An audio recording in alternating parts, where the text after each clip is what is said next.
What's up, guys? Tuki here, back again with the first episode of my new franchise mode here on NHL 18 with the Montreal Canadiens. That's right, this Bruins fan will be taking control of Montreal, and I will have to resist the urge to tank them into the Earth's crust.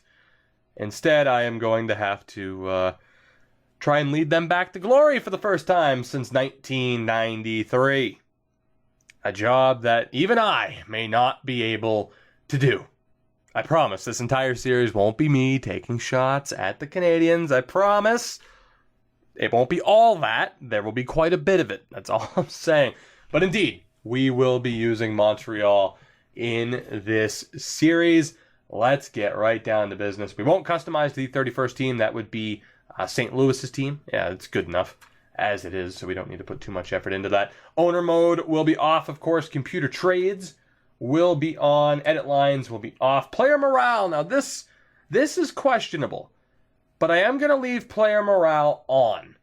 And I mentioned this along with the first episode of my other series that I at least like the challenge of having to play certain players within their roles. I don't like the idea of being able to have a team of all top 4 defensemen and nobody complains about the lack of ice time. I might as well turn off, the salary cap at that point too. So I do like that little bit of an extra challenge. I am going to turn off morale meetings. Waivers will be on though, of course. And then as far as the rest of the rules go, period length can be 20 minutes. That's irrelevant. Injuries will be on, mind you, which some people might not be happy about, but we are going to start this series with injuries on. Auto-sign free agents is off. Auto-save is on. Of course, the franchise mode length, 25 years, is still the max. Trade difficulty will be on hard. Advanced settings, is there anything? I can't remember. There is, that's right. The injury return warning, which again is a beautiful new feature where, you won't be notified that a player can actually play until they are 100%. Auto-rotate goalies will stay on. And aside from that, we are good. I am going to turn down the injury frequency on the slider. We're going to drop it to a 10 out of 100 to start. Granted, I don't know how frequent injuries are when it's at 50 out of 100 by default. Maybe they've tweaked that a little bit. To be honest, I haven't experimented around with it. But that is what we are going to go with. Now, as far as how we're approaching this series, right? I mean, typically, I don't exactly have set rules. It's just more kind of a main focus. And that is how I'm going to approach it. I could sit here and make the rules like, we're only allowed to do this many trades, this many signings, or whatever. I'm going to stay along with the idea of this is our focus, so let's not do anything that would be outside of, how a team would act in that situation. And for Montreal, despite the fact that they could probably use a rebuild, let's be honest, they do still need to go for the cup. As long as you have Carey Price, you still have great players like Pacioretty, Weber, younger players like Giroux and Galchenyuk. Maybe a rebuild wasn't the right word. Maybe a retooling would have been the better word. But, you do still have some questionable weaknesses on that team, and that is what we are going to look to address. But I have to admit, not immediately. I may just take my time. Now, I do want to say here, as far as the overalls go, I have done some editing. I haven't gone crazy, adding 200 created players, changing a ton of potentials and overalls. I've changed some potentials and overalls. I've made sure that some teams are at least up to date, like Jimmy Hayes isn't on Boston. I cleaned up the free agent list. But for this first series, the AHL hasn't been fixed up. Like I said, I haven't added a ton of creative players. Later on in NHL 18, I will put that amount of effort into the rosters. But I didn't want to have to delay these series, until like a week after NHL was out in order to actually have the rosters in that preferred state. So that is one unfortunate downside. Another unfortunate downside is we have a lot of players that are NHL ready. So we're going to have to make some decisions here, although I don't exactly want to trade players away. I kind of want to keep the team the same. Terry and Carr aren't really going to work out. Torrey Mitchell, I'll keep in the AHL because I don't care about him. But Charlie Hudon is somebody who I really want to make sure progresses. So we are going to have to call him up. McCarron as well needs that ice time So I'm looking at either sending down Peter Holland or Andreas Martinson. Why? Why did you resign this guy? Why? Oh, God. So it's him or Peter Holland. And I'm going to send Martinson back down to the AHL. We just, or Martinson, we just don't need him. And honestly, Peter Holland can be sent down too, because I value Arturi Lehkonen over him. So Peter Holland as well, another veteran that will be down in the AHL to start the year. Defense, I mean, Zach Redmond, nah. So we're not missing out too much there. It's just a matter of what NHLers or what players do we want to be at the NHL level. I think we have to send down Joe Morrow and Davidson as well, more than likely to at least make sure that they get playing time. And then, of course, the goaltending situation is set. We also have the fifth goalie signed, although I think McNiven's still in the CHL. I'm going to have to check. Let's take a look at what this team would be, and then maybe figure out how we want to progress. Like I said, to start this first season, I don't plan on doing too much as far as crazy moves go. So we'll just have to see what happens. Now, the fourth line's pretty much set. Again, they should still be in a decent enough spot to where they actually develop. Plekanec is apparently a second-line center, which, okay. I'll trust your judgment on that, EA. Again, we have Andrew Shaw there. I think we're pretty much good. Although in real life, apparently they're still not going to use Galch as a center. It's whether or not they're going to be using Drouin as a center. So, you know what? Maybe we'll put Drouin as the top center and put Galch on the left with Plekanec and Hemsky. And we'll see how that goes for now. I think I'm going to give that a shot. And we won't play Galch at center, even though, of course, he is still listed as a center in the game. And then defensively, I mean, it's Ben or Schlemko that will play on the third pairing. And, I mean, I'm going to put Schlemko there because, I imagine Ben might be slightly better defensively. But that just looks like the better way to go. Oh, my God, we're going to have to deal with that alternate contract, too. Oh, God. And, again, the goal is to stay within the same lane. Easier said than done. We apparently have Jan Denis there, which isn't great. We'll make Fucale the new backup. With Lindgren, again, if you're wondering why Fucale is there, I did move him from the ECHL team he was on to actually, appear, which is nice. And then on defense, God, there's so much garbage that we have to get rid of. But again, I'm not going to be too crazy and try to get rid of everybody at once. Parisi's just not going to make it. Julian Broulette's not going to make it. Juleson needs ice time.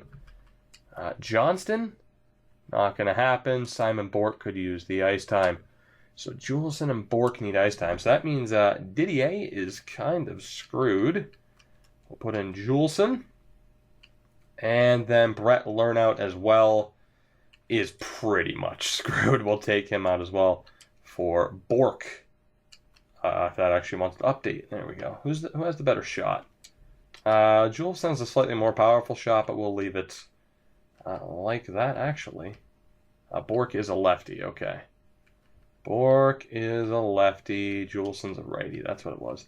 I feel like the menus are loading up a little bit later than they should, but you know what? That's okay. All right, so we're good.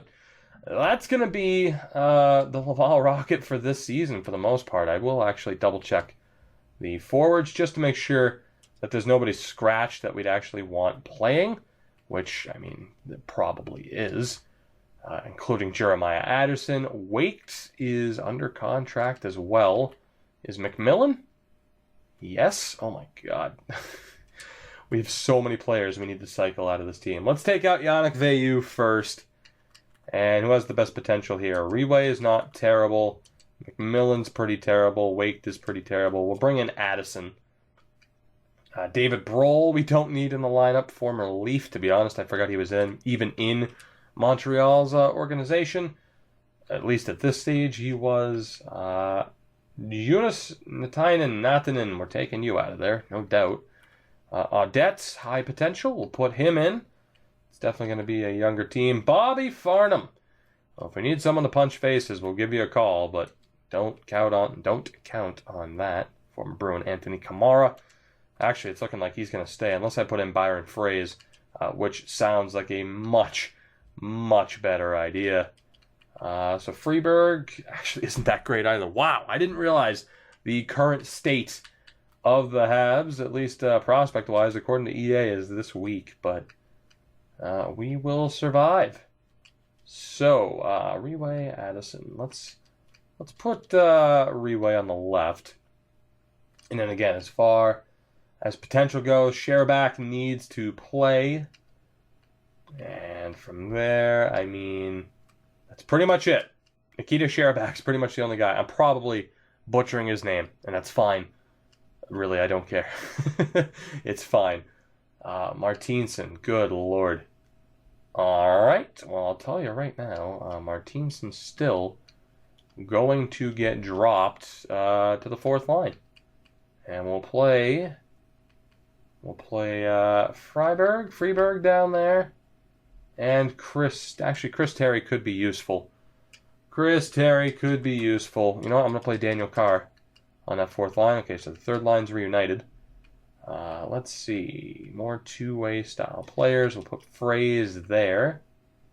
So that's looking all right. And then the second line, De La Rose, Mitchell, and Fraze. Who's the better center? That would be Mitchell. Perfect. The Laval Rocket are set. They're not good at all, and especially as far as prospects go. I mean, it's really only Sherbak, Reway, Audette, and Addison. So, an interesting situation that we find ourselves in. But again, we do still have the best goaltender in the world on our team. So anything's possible in this first season. But like I said, as far as major changes go for year one, I'm not really going to be making them. I do want to see, do we have any unsigned players? If I can hit the right trigger here. All AHL guys. All right. And then forwards, Will Bitton, Ikonen, and Pizzetta. Okay, so we do have some decent players in our system, but no, can't miss prospects. I mean, we do have Drouin and Galchenyuk on the main roster for now, so that's all right. I will check the free agent list. Like I said, I cleaned it up a little bit, so there won't be anybody there that shouldn't be there, which is nice. Let's take a look. Yager. All right. Yuri Hood. Here, you know what? Let's sort by, let's go goalies first, even though we don't need anybody. And Gustafson's the best guy there as far as potential goes. Denis Godla is there. That's pretty much it. Defensive potential, there's really nobody. I mean, Vinio is there, but that's not great. And as far as who we could sign, not any better than what we already have. But then that brings us to the forwards. Potential-wise, I mean, Samuelson might not be terrible to bring in. And actually, now that I think about that, Henrik Samuelson is going to get a contract offer here. Although, we were at, 48 contracts? So maybe not. That's the big question, is what do we do? Do we go out and sign Jaromir Jagr? Which I'm sure, I mean, even in real life, there's quite a bit of support behind the idea of Montreal signing Jaromir Jagr, which I have to admit would be interesting. It would suck as a Bruins fan, but as a hockey fan, to be able to see Jagr still stick around in the league would be nice. But if we were to sign Jagr, that would result in Hemsky dropping down to the third line, which probably means scratching someone like Paul Byron, which I don't want to, former Portland Pirate. Don't want to do that to him. Philip Deneau needs to play. Andrew Shaw is not going anywhere. And Hemsky we signed for this season, and he's on a one-year deal. So really our best option, because I'm not trading anybody. I mean, the easy decision would be to trade Plekanec. I'm not going to do that because obviously we'd have to retain salary, and I don't want to. So he's staying for the year, and then he's probably going unless we can sign him on a really good deal. If we sign Jagr, it probably means just scratching Hemsky outright. Because I want to give that time to McCarron, Hudon, and Lehkonen on the fourth line.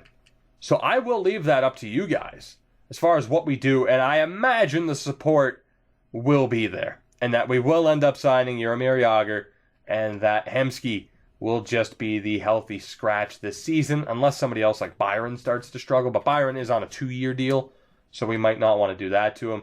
And defense, I mean, we're just going to go with what we have at the moment.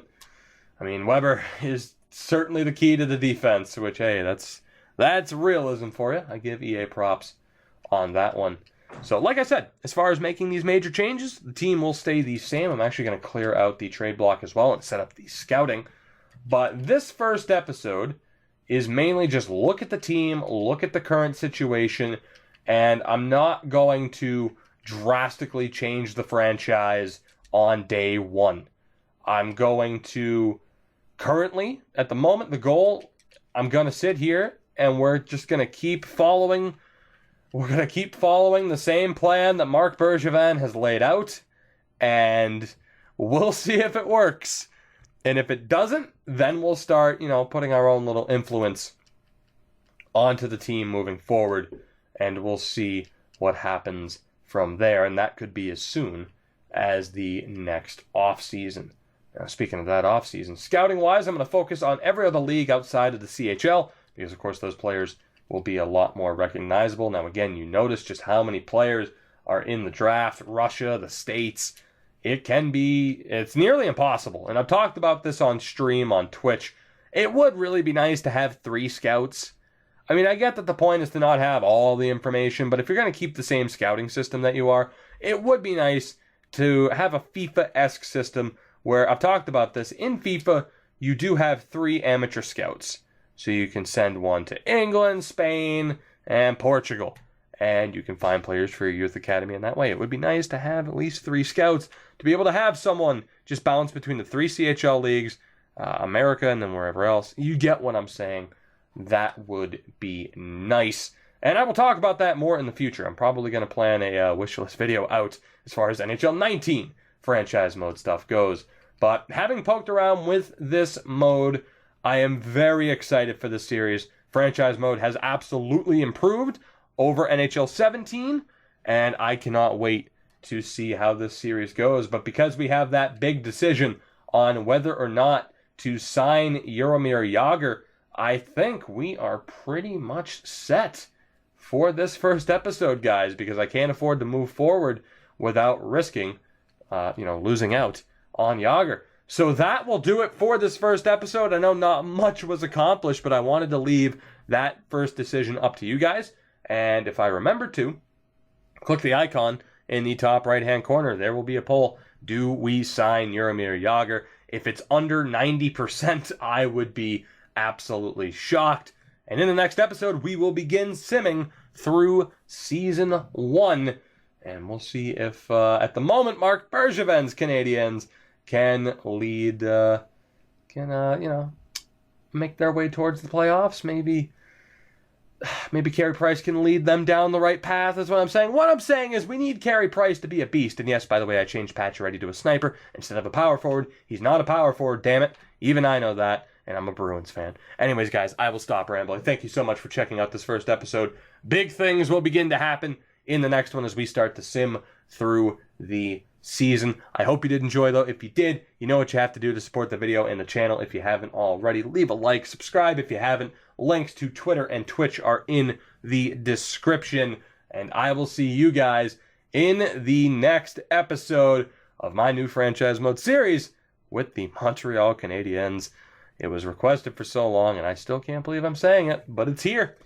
It is here. It is time. Well, in the next episode, it's time. Right now, I'm just rambling, which, if this is the first ever video of mine you've seen, I ramble a lot and struggle to end videos. So, yeah. See ya.